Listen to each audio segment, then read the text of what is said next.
সুপ্রিয় শিক্ষার্থী বন্ধুরা, সবাইকে বাংলা সম্ভারের পক্ষ থেকে জানাই স্বাগত। আজ আমরা বাংলা সাহিত্যের এমন একটা মাস্টারপিস নিয়ে কথা বলবো যেটা সত্যি বলতে মানুষের মর্যাদা আর আমাদের সমাজের এই যে শ্রেণীবিভেদ সেটাকে একদম চোখে আঙুল দিয়ে দেখিয়ে দেয়। হ্যাঁ, আমরা মানিক বন্দ্যোপাধ্যায়ের সেই বিখ্যাত ছোট গল্প মমতাদি নিয়ে একটু গভীরে যাওয়ার চেষ্টা করব। এটা কিন্তু সাধারণ কোনো গল্প নয়, এটা এমন এক নারীর না বলা লড়াইয়ের গল্প যিনি চরম অভাবের মুখে অন্যের বাড়িতে কাজ নিলেও নিজের আত্মসম্মান বা মনুষ্যত্বকে এক চুলো ছাড় দেননি। তো চলুন গল্পের পড়তে পড়তে লুকিয়ে থাকা সেই গভীর অর্থগুলো আজ একসাথে খুঁজে বের করি।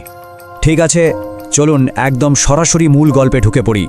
ধরুন শীতের এক মিষ্টি সকাল, গল্পের যে ছোট্ট কথক সে দিব্যির রোদে বসে পড়ছে আর তার মা ফুলকপি কাটছেন। ঠিক এমন সময়ে সেখানে এসে দাঁড়ায় 23 বছরের এক তরুণী। তাকে দেখতে কেমন লাগছিল জানেন? পরনে একটা সেলাই করা ময়লা শাড়ি, যেটা লাল পাড়টা একদম ফ্যাকাশে হয়ে গেছে, আর কপালে আন্দাজে পড়ার মতো একটা টিপের সাইজের ক্ষতচিহ্ন। প্রথম দর্শনেই লেখক যেন আমাদের চোখের সামনে অভাবী কিন্তু অসম্ভব জেদি এক নারীর ছবি এঁকে দিলেন।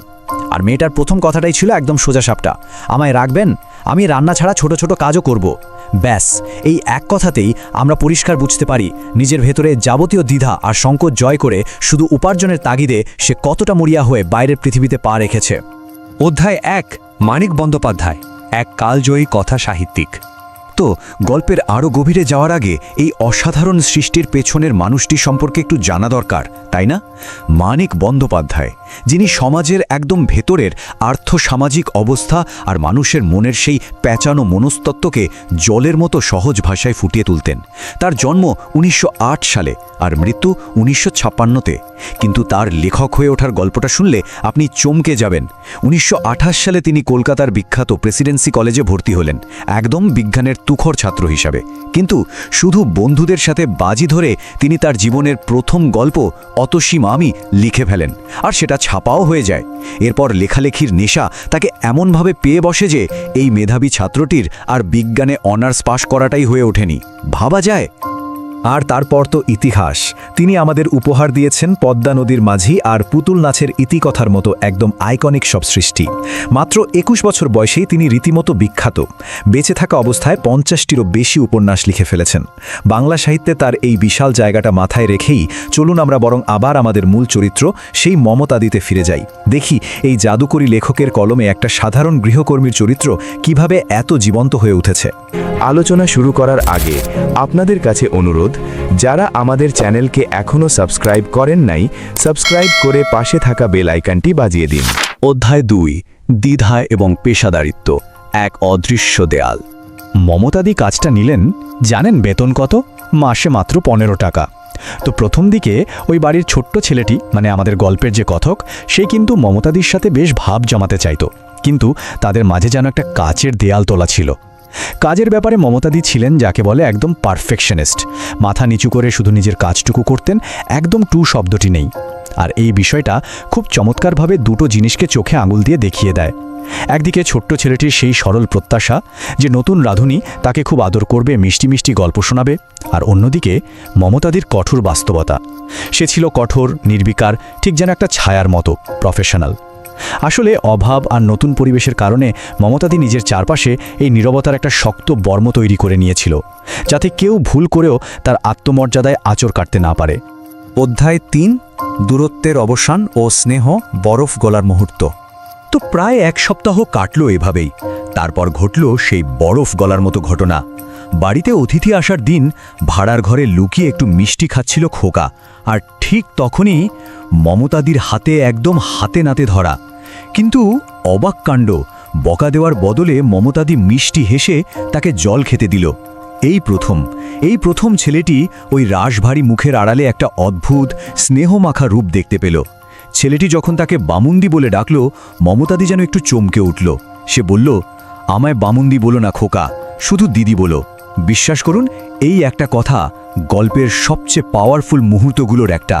এটা স্রেফ একটা ডায়ালগ নয়, এই কথাটার ভেতর দিয়ে মমতাদি আসলে তার ওই কাজের লোক পরিচয়ের খোলস ছেড়ে বেরিয়ে আসতে চাইল। সে বুঝিয়ে দিল সে শুধু একজন মাইনে করা রাঁধুনি নয়, তার চেয়েও অনেক বেশি কিছু। সে একটা সম্মানজনক মানবিক সম্পর্ক চায়। কিন্তু সম্মান আর মর্যাদার এই রাস্তাটা তো এত সোজা নয়। একদিন কথকের মা মমতাদিকে খুব ভদ্রভাবেই কিন্তু একটু ওপর মহলের সুরে সাবধান করে দিলেন ছেলেটিকে যেন সে বেশি আশকারা না দেয়।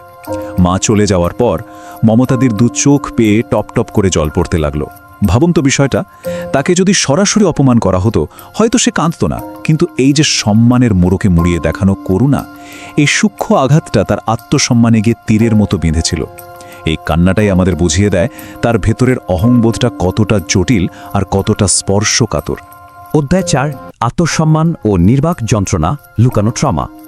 গল্পের ঠিক এই পর্যায়ে এসে আমরা মমতাদির জীবনের এক অন্ধকার ঘুমট দিকের মুখোমুখি হই। যে নারী এতক্ষণ নিজের সম্মান বাঁচাতে এতটা মরিয়া ছিল, তার ব্যক্তিগত জীবনের এক লুকিয়ে থাকা ট্রমা হঠাৎ করেই আমাদের সামনে চলে আসে। 3-4 দিন পরের কথা, ছোট্ট ছেলেটি হঠাৎ খেয়াল করল মমতাদির গালে স্পষ্ট 3টে আঙুলের দাগ, ঠিক যেমনটা কেউ কষিয়ে চড় মারলে হয়। ছেলেটি তো দেখেই ব্যাকুল, সে একদম সরাসরি জিজ্ঞেস করে বসল, কে চড় মেরেছে? এই একটা নাটকীয় প্রশ্ন শুধু মমতাদিকে নয়, যেন চারপাশের পুরো পরিস্থিতিকে এক মুহূর্তের জন্য একদম স্তব্ধ করে দেয়। আর মমতাদির উত্তরটা কি ছিল জানেন? নিজেকে বাঁচানোর জন্য সে সঙ্গে সঙ্গে একটা ডাহা মিথ্যে বলে বসল। একটু হেসে বলল, কাল রাত্রে গালে একটা মশা বসেছিল, খুব রেগে মশা মারতে গালে চড় মেরেছে। উফ, এই করুণ মিথ্যেটা আসলে তার ভেতরের গুমড়ে মরা যন্ত্রণার কথাটাই যেন চিৎকার করে বলে। সে নিজের এই অপমান, নিজের ঘরের এই নিপীড়নের কথা কাউকে কিচ্ছুটি জানতে দিতে চায় না। নিজের সম্মানটুকু যে কোনো মূল্যে ধরে রাখার জন্য তার এই যে আপ্রাণ মরিয়া চেষ্টা, এটা সত্যি যে কারো মনকে গভীরভাবে নাড়িয়ে দেয়। তো এখানকার সবচেয়ে গুরুত্বপূর্ণ পয়েন্টটা হলো ঠিক তার পরের ঘটনাটা।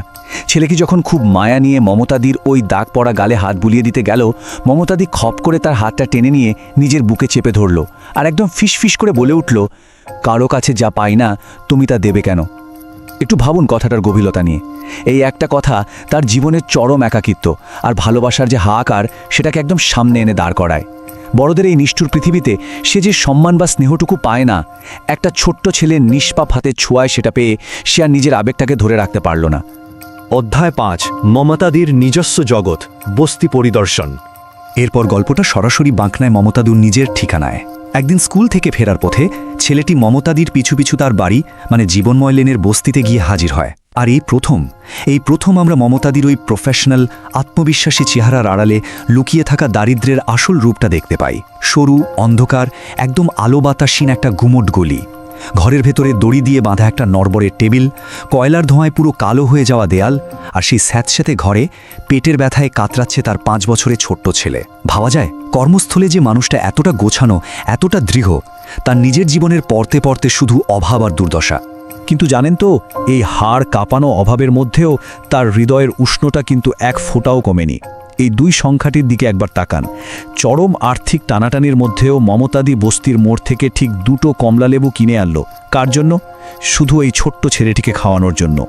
নিজের ঘরে নিজের অসুস্থ বাচ্চার জন্য হয়তো ভালো খাবারটুকু নেই, তবু নিজের বাড়িতে আসায় ছোট ভাইটিকে সে তার সাধ্যমতো আপ্যায়ন করল। তার এই বিশাল মনের কাছে তার দারিদ্র্য যেন একদম তুচ্ছ, একদম ম্লান হয়ে গেল। গল্পের একদম শেষ দিকে এসে আমরা দারুণ একটা টুইস্ট দেখতে পাই। মমতাদির বেকার স্বামী, যার কারণে আসলে তার এই কাজে আসা, তার শেষমেশ একটা চাকরি জুটে গেল। বাড়ির গৃহকর্ত্রী তাকে বললেন সে চাইলে তো এখন কাজটা ছেড়ে দিতে পারে, কিন্তু মমতাদি সবাইকে চমকে দিয়ে খুব শক্ত গলায় বলল, আমি কাজ করব। কেন জানেন?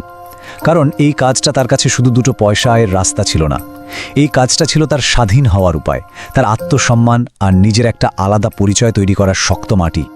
অধ্যায় 6, শ্রেণীর ঊর্ধ্বে মানবতা, মূল বার্তা। আমরা এই আলোচনার একদম শেষ পর্যায়ে চলে এসেছি। এতক্ষণের এই বিশ্লেষণ থেকে মানিক বন্দ্যোপাধ্যায়ের গল্পের যে মূল নির্যাসটা আমরা পাই, তা হলো আত্মমর্যাদার আসল সংজ্ঞা। মমতাদি প্রমাণ করে দিয়েছে যে আত্মমর্যাদা কখনো ব্যাংক ব্যালেন্স বা সমাজে আপনি কোন তলায় আছেন তার উপর নির্ভর করে না। এটা তৈরি হয় নিজের আজের প্রতি শতভাগ সততা থেকে, মানুষের সাথে আত্মিক সম্পর্ক থেকে, আর চারপাশের হাজারো প্রতিকূলতার মাঝেও মাথা উঁচু করে বাঁচার সেই অটুট মনোবল থেকে। সে বুঝিয়ে দিয়েছে সমাজ যাকে নিচুতলার গৃহকর্মী বলে ভাবে, সেও কিন্তু সমাজের কাছে পুরো সম্মান আর অধিকার দাবি করার যোগ্যতা রাখে। আমাদের চ্যানেলের ভিডিও ও আলোচনাগুলো যদি আপনাদের ভালো লাগে তাহলে লাইক ও সাবস্ক্রাইব করতে ভুলবেন না এবং বন্ধুদের মাঝে শেয়ার করুন। ধন্যবাদ।